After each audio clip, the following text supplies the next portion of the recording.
Question de Damien Banco. Donc, la médecine chinoise a été très utile dans le Covid. On a une question qui est faite donc vis-à-vis du live d'hier ou d'avant-hier, je ne sais plus, dans lequel on parlait de la médecine chinoise, la MTC, et on a parlé de pas mal de choses, de comment est-ce que, eh bien, moi, je vis la chose ici en Chine, depuis la Chine. Je vous parle depuis Guiyang, dans la province du Guizhou. Merci encore pour les likes sur Facebook et sur YouTube.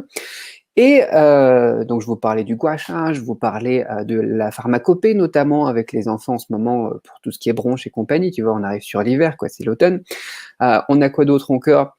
L'acupuncture, on a parlé de la moxibustion, enfin bon, tout ça, ça fait partie, eh bien, de la médecine traditionnelle chinoise.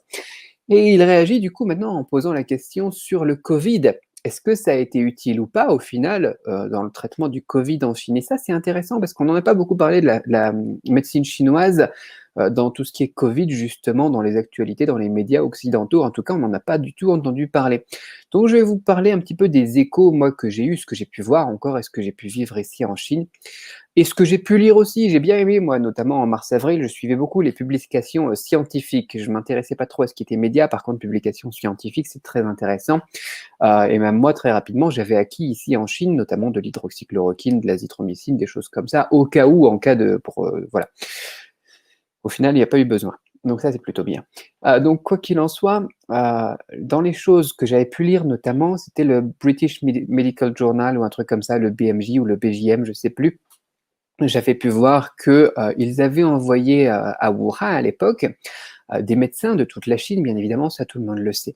Mais en plus des médecins et des infirmières et des militaires et tout ça qui revenaient de toute la Chine pour aider, eh bien, à gérer la crise, la situation, la crise sanitaire à Wuhan à l'époque, tu vois, en janvier, février, mars, eh bien, on a eu aussi plusieurs milliers de docteurs spécialistes de la médecine traditionnelle chinoise.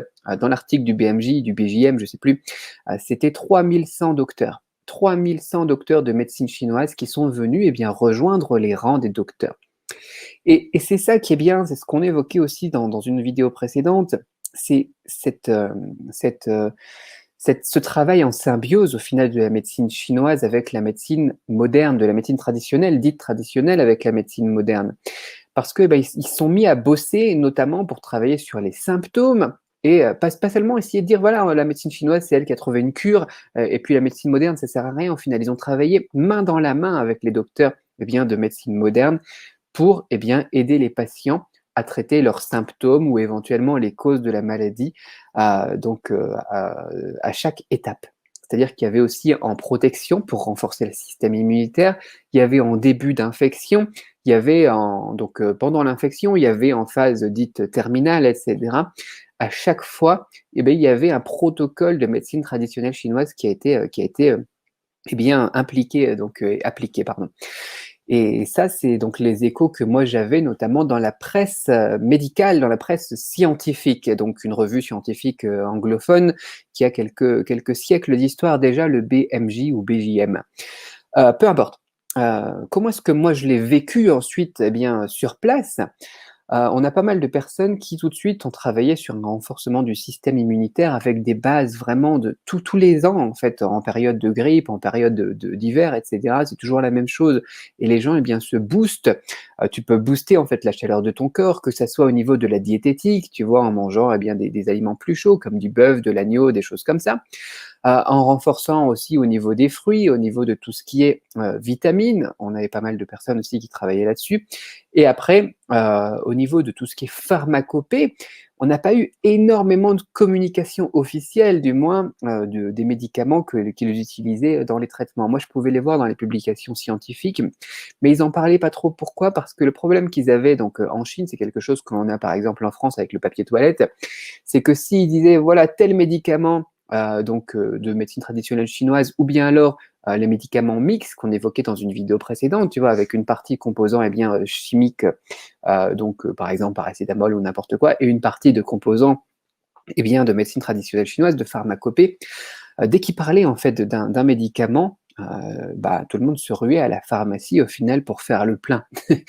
Et du coup, ça a généré des pénuries. Donc, bien évidemment, certaines sociétés ont fait beaucoup de chiffres d'affaires en quelques heures dès que quelqu'un en parlait aux informations, quoi. Mais ils ont trouvé que c'était pas une très très bonne idée. Et donc, du coup, après, ils n'en parlaient plus au final des traitements. dans les médias et sur les réseaux, et cetera. Mais effectivement, oui, la médecine chinoise a été très utile dans le Covid parce que elle a été totalement intégrée au reste. C'est ça qui a été formidable, et de voir aussi qu'après dans tout ce qui est épidémie, à chaque fois, on a la médecine traditionnelle chinoise qui vient et qui vient en renfort, en appui de la médecine moderne. Voilà, on peut pas dire que les médecins chinois, les herbes et les feuilles qu'ils mangent, tu vois, si tu veux vulgariser un petit peu le truc, ça leur a sauvé la vie. Non, c'est pas ça.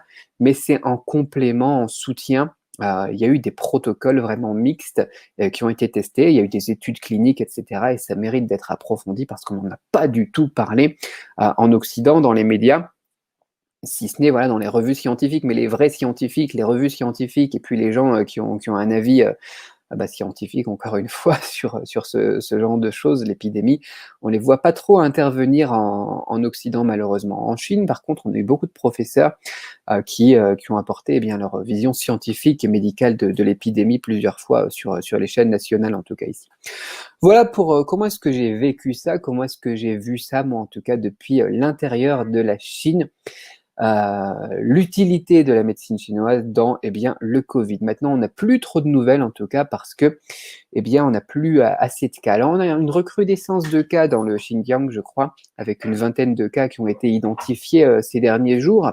Ils sont en train de tester tout le monde. On verra. On verra. Je pense pas qu'on est encore sur une seconde vague, mais on surveille tout ça après. Donc, il y a quelques semaines, ce qui s'est passé à Qingdao.